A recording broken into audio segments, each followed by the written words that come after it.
Good morning mga lods, mga ma'am, mga sir. Welcome to my vlog. So yung atin content mga lods, ipapakita lang po natin yung simpleng buhay dito sa probinsya. Dahil yung aming motto mga lods, pag mayroong itinanim, mayroong pong aanihin. So ito lods, makita po natin, no?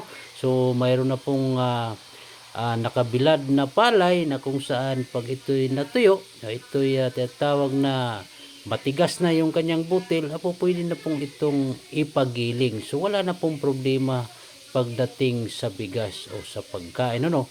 Yung problemahin na lang yung pang-ulam, at malapit lang po dito sa amin mga lods yung dagat, mangroves area na kung saan maraming pong seafoods, na kung saan yung number one lang po talaga, kailangan lang pong masipag mga lods. So ganito po kami dito sa probinsya mga lods, no?